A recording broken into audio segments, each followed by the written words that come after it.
This is Darshana Gochan with your B2B Cambodia Market update for May 5th, 2025. The Cambodia Securities Exchange Index was up 0.13 points or 0.03% to 410.73. Total trade volume was down to 136,790 shares changing hands at a total value of 835.9 million real or roughly $208,000. On the main board, 6 stocks were up.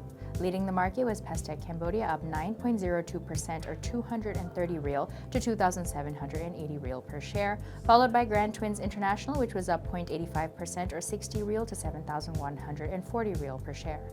Other stocks up were Phnom Penh Autonomous Port, MJQ Education, Sihanoukville Autonomous Port, and the Phnom Penh Water Supply Authority. On the other hand, 2 stocks were down. Akleda Bank was the biggest loser of the day, down 0.84% or 60 real to 7,100 real per share, followed by Royal Group Phnom Penh SEZ, which dropped 0.47% or 10 real to 2,100 real per share. Meanwhile, only one stock, Cam GSM, remained flat. Over on the growth board, both stocks were up. DBD Engineering was up 0.48% or 10 real to 2,100 real per share, while JS Land was up 1.27% or 40 real to 3,190 real per share.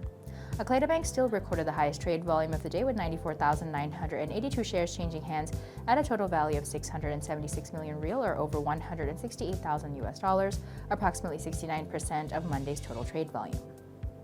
MJQ Education once again also recorded the second highest trade volume of the day with 13,895 shares changing hands at a total value of over 30 million real or close to $7,500, about 10% of May 5th's trade volume.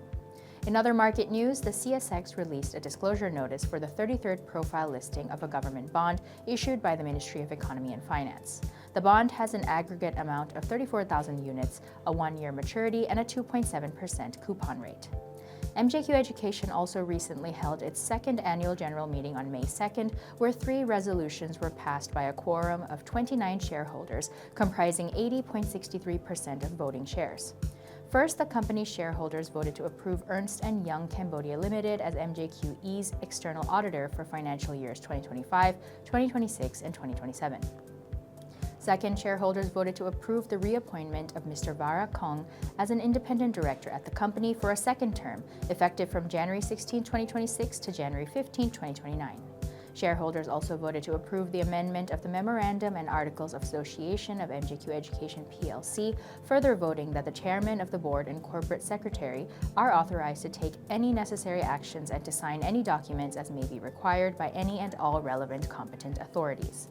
Finally, MJQ Education shareholders approved the distribution of the cash dividend for financial year 2024 profits, with public shareholders receiving a dividend of roughly 145 Khmer Real per share and private shareholders receiving a dividend of roughly 51 Real per share.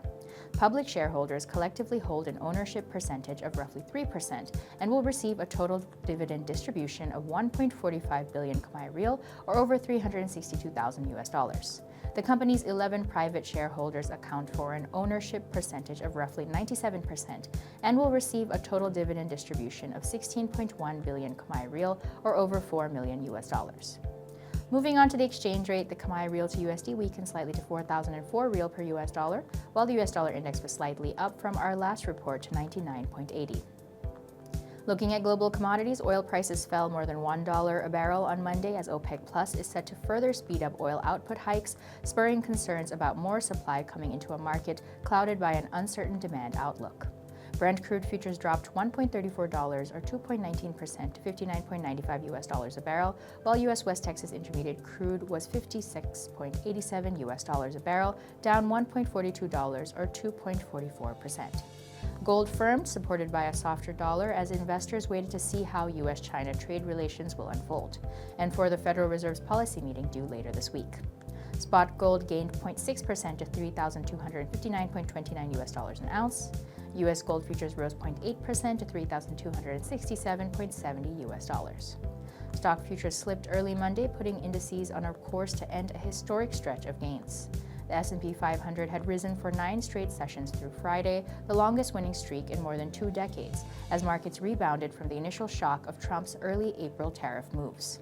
As of the time of the Cambodian market's closing, the S&P 500 was down 0.74%, the Dow slipped 0.61%, and the Nasdaq 100 dropped 0.81%. This was Darshana Gochan with your B2B Cambodia Market update for May 5th.